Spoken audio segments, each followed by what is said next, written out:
Welcome everyone to day 2 at CANSEC, Canada's premier trade show for the military and security industry. My name is Roberto Naccarato. I am the sales and marketing manager here at Elasto Proxy. We are a manufacturer of sealing and installation for the defense and security industry. And I'm here right now, live at the EY Center in Ottawa, Ontario. So I'm looking forward to showing you and talking to you about what's going to happen here today. As you might expect, being part of a military trade show, that the personnel here are quite prompt. So registration opened up at 6:30 a.m. with a breakfast, as well as there was a keynote address from the Honorable Philomena Tassi, who is the Minister of Public Services, as well as Procurement Canada. Now, throughout CANSEC, there will be over 300 exhibitors that the attendees can visit today. And here at Elasto Proxy in our booth, we'll be live streaming several interviews for you today from these exhibitors to showcase their capabilities as well as their products. Another thing to note is that today at CANSEC Labs are still going, and that's a great opportunity to check out some emerging and disruptive technologies that you can find, as well as the Supply Chain Connect program is still going on for some networking events and opportunities. Lunch reception begins at 11:15 a.m. and at noon sharp there will be another keynote address from General Francis Allen, the Vice Chief of Defense Staff. So please take time to go check him out. For the rest of CANSEC, it will close at 4 p.m., but that's far away from now, so not to worry. Just stay tuned to our LinkedIn profile, as well as our YouTube channel to continues to see us going live today. My name is Roberto Naccarato for Elasto Proxy, and I'm here again at CANSEC 2022. We see you guys soon. Have a good one.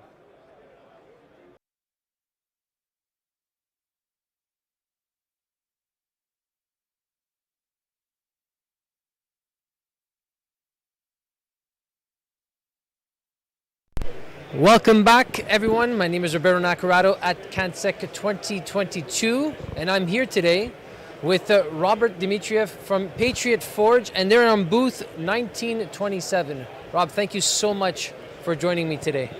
Well, thanks for inviting me on. Well, when I saw your product, I said I had to come and get you onto here. Sure. So tell us a bit about yourself and your company. Sure. Well, Patriot Forge is the largest open die steel forging company in Canada. It's a privately held family business. I'm the second generation to run the company. Very nice. I've been president for about 7.5 years now. And I've worked my way through a bunch of different roles in the company to get to that. So it's not like I just sort of jumped in at the top. But yeah, that's who I am, and that's the company. We produce components for a variety of supply chains. Focused on critical infrastructure, everything from energy, power generation, oil and gas, mining, nuclear power, agricultural and heavy equipment, OEM supply, and aerospace and defense, of course. Nice range. Yeah, it's a pretty broad range, but it's all supply chains that are critical to the safety, security, and prosperity of our shared way of life. You know? Awesome. Very good. So if I had to ask you what's happened in the last 2 years? Well, a heck of a lot. I think we all know a lot's happened. A lot, and at the same time, not that much, I guess, in some ways, yeah. Right? So Patriot Forge experienced some pretty interesting things at the beginning of 2020. With the sort of looming concern about the pandemic, we started to prepare and anticipate the need to be able to take precautions in order to continue to operate as a critical supply chain member. And so we were kind of taking some of those precautions on early, like in February of 2020. And as the emergencies were declared and we saw people start to take stay-at-home orders, we saw basically all of the civilian markets that we serve come to like a grinding halt. Pretty much. With the exception of power generation, we're part of the major component refurbishment programs that are going on for our Ontario's nuclear power plants. And those projects continued on because, of course, it's critically important that those supply chains continue so that power can continue to be served, because we all need to have the lights stay on. Absolutely. And so that market kind of flatlined but continued. And the only other market that really existed for a very long time was defense, and we saw demand in defense grow significantly.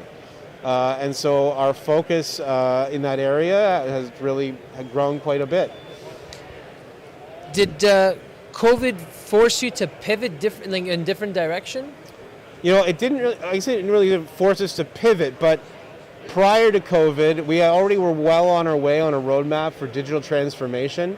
And so we were really fortunate that by the time COVID came, we had enough automation and digital adoption already in the company that it made work remote home for many people possible, as well as for those that had to be in the facility. Physical distance was much simpler because we had already moved to an almost completely digital manufacturing footing.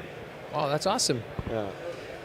I'm going to see if Mr. Justin, who's behind the scenes over here, if he can throw on the video. Justin, if you could throw on the video of Patriot's product. Good, he's on the way. It's live. So Rob, I came and I filmed.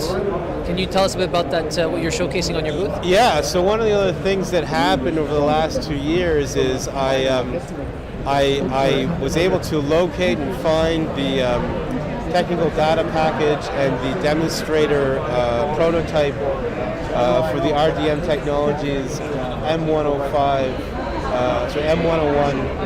105 millimeter 33 caliber howitzer upgrade. And I was able to purchase the technical data package and the prototype along with its intellectual property rights and brought it to Canada. It arrived here earlier this year. But we've been working with TNO, who are the Dutch sort of crown corporation who does defense research and development efforts there. And they've been working with us basically for a plan for how to bring a full sovereign large caliber gun to production capability to Canada. And we're well on our way. And so this is our presentation of our work to date in that effort. Very nice. Yeah. It's an impressive piece, I have to say. Yeah, well, it is. We're very excited by it, and it's pretty close to near finished, ready for assembly. That's awesome. Yeah. What have you been hearing either leading up to the show or this is day two? What you've been hearing? What's the buzz been on the ground? So what I'm hearing is that everybody knows that the demand has spiked with the crisis and the war happening in Ukraine, and that the traditional supply chains and the industrial capacity that exists within the Western alliances are getting close to maxed out in production. And so there's a need for there to be additional capacity, surge capacity can be brought on board, and hopefully Patriot Forge, with our efforts today, can be one of the people who can succeed with that, help Awesome. people with that. If I had to ask you to tell me something interesting about your company, what would it be?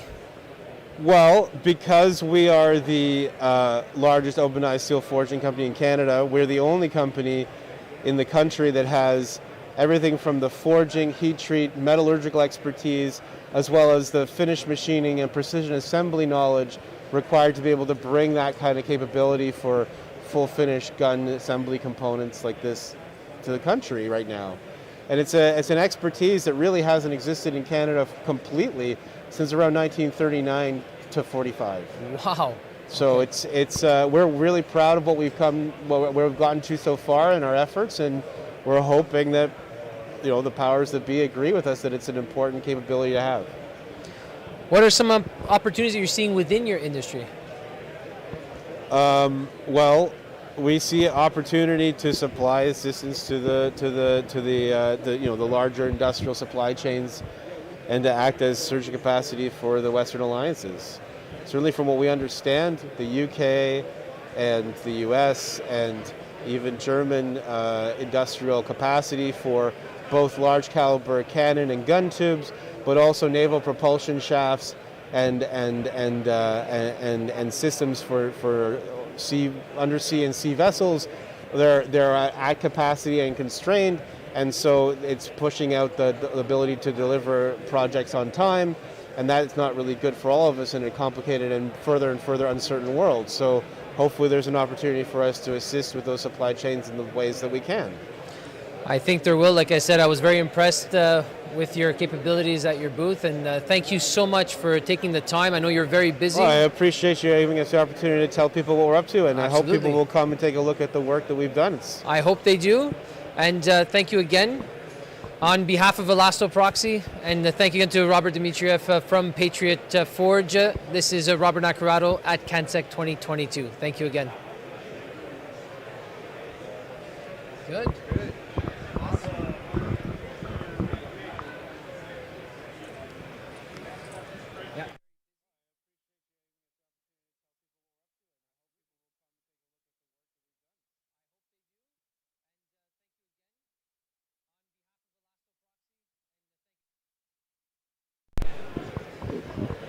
Welcome back. We're here with another interview with Harold Demers. Hey, hi. How's it going? Good, you? Very good, not bad. Awesome. He's the CEO of OVA, which they're an artificial intelligence company. Yeah, and metaverse. In the metaverse. Exactly. Oof. A lot of buzzword. Yeah, it's a big buzz, right? Yeah, exactly. Everyone, and it's nice to see that buzzword here in a defense and security show, right? No, here in the universe. In the universe, exactly. Yeah. There you go. So before we go into the metaverse, you're going to attempt to educate me on that, which I'm completely lost in, but we'll try to see if you can help me out on that. Yep. Tell us a bit about yourself and your company. No, of course, and thanks again for having me here on the show. Absolutely. So I really appreciate it. So the company started 8 years ago. We grew from 3 people to now 36. It's all about empowering business team to be able to create their own world just by drag and dropping. Because nowadays, if you want to build up a website, there is like Webflow, WordPress, name them, those kind of UGC, user-generated content. Absolutely. And even in the gaming industry, there is Minecraft or Fortnite creator mode. But there was none for, professional that want to have the same fun and the same easy way to create just by drag and dropping. So this is when StellaRx was born, to empower those people, non-programmer, non-pro user, to be able to be creator. Like me. Like you, yeah, there exactly. Go try StellaRx. Yeah. So, and in the last 2 years, I know COVID hit. Yeah. A lot of people had to kind of find different things. What happened with OVA in the past 2 years? Actually, it was kind of our moment to shine, Nice. In all the bad situation, there is good. You just need to find it. And, nowadays we communicate with a 2D screen. We use Zoom, Google Meet, Teams. Before pandemic, nobody used those tools. It was like too complicated. We need to travel and go in person. Correct. Strangely. Now it's more efficient. Oh yeah, much more. Yeah. But it's still, 2 dimension, and we are 3D species in this universe.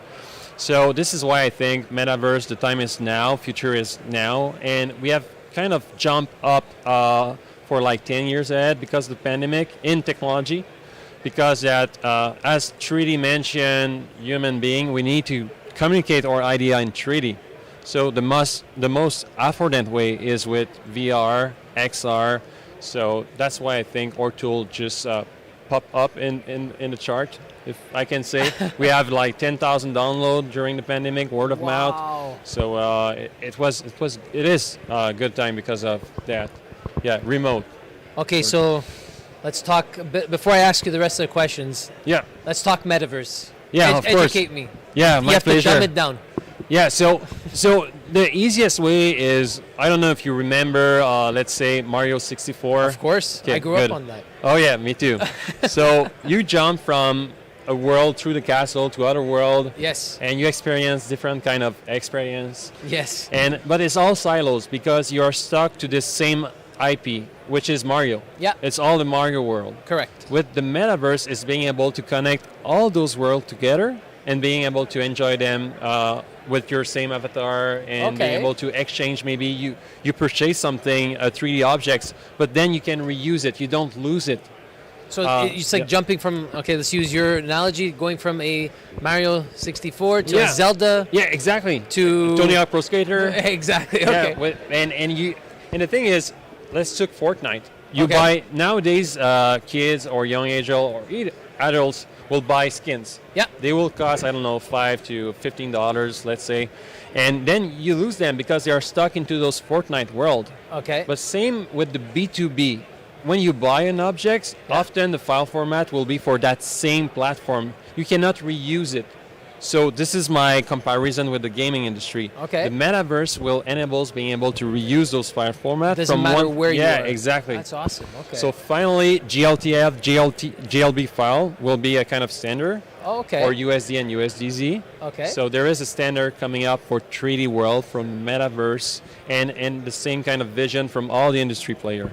So everyone's trying to create NFTs. Yeah, NFTs, yeah. Everyone's I mean, yeah, NFT, I believe in it. I know there is like few bits there and there, but NFT is useful when you can reuse it as a 3D object, I think. Okay. Not just a piece of art to brag about. And you know, if you want to buy something on TurboSquid or Sketchfab, Yes. it will cost you maybe like $300 to buy a 3D tank. Absolutely. Like we see here. Yeah, absolutely, yeah. Or even, you know, all the plastic component that needs to go on. Correct, absolutely. So this, you know, if it's an NFT, if you don't want to use it anymore, you can resell it. It's just instead of having cash, you will have crypto. So we're entering into another world now. Exactly. I don't want to go there No, because let's not go there. let's keep to the defense. But yeah, NFTs connected to it, Web3, all that comes together. But at the end of the day, the metaverse is the universe of the virtual world, and could be connected to digital twin. So a digital twin is the replica of itself in the virtual world. So it's real self. And then this digital twin is connected to an IoT, an Internet of Things. Yep. So when you switch button in the meta world, it will switch in the real world. So this is the digital part of the twin. Okay. Yeah. So I know there's companies now that are, I know there's restaurants that are actually buying the virtual restaurant in the metaverse. Like Even yacht. Super Or yacht. yachts. They will buy the yachts for $10 million and receive the NFT version of it. So they can sell the yacht and also the NFT part. So this is really good for omni-channel business model. Oh, okay. So you can package it that way. Yeah. That's interesting. Not just physical stuff, but virtual stuff. Because nowadays, 45% of the people go to Amazon to buy stuff. Absolutely. Physical stuff. Where they go to buy digital stuff. So this is also something to think about. And how it will work. How do you share it? This is the metaverse. This is the Web3. This is no more silos. This is an open platform. That's awesome. Yeah. I think paradigm shift. Not an expert, but I have a better understanding of that. That's awesome. Thank you very much. Cool. So the fact you said during COVID, your company kind of exploded. So you didn't really have to pivot or anything like that. You just kind of... Yeah, finally the wave came in because I think where we were at, it was kind of blue ocean. You know, we need to create the ecosystem. Correct. To, you know, create almost the need that you need to create in 3D dimension. You need to discuss in 3D. So because of this social distanciation, being remote, not at workplace, people need more and more 3D stuff. So we tripled during that time. We came from 12 people to 36, and we want to double this year. So next year we hope to be around 70. Wow! So congratulations. That's the plan. Yeah. And so, what have you been hearing now that first of all, you're part of the CANSEC labs, and their booth was CANSEC CL46. Yeah. So, come by. What being part of there now, when you're surrounded with other emerging technology companies or disruptive technology companies, what have you been hearing being part of the CANSEC labs? Yeah, so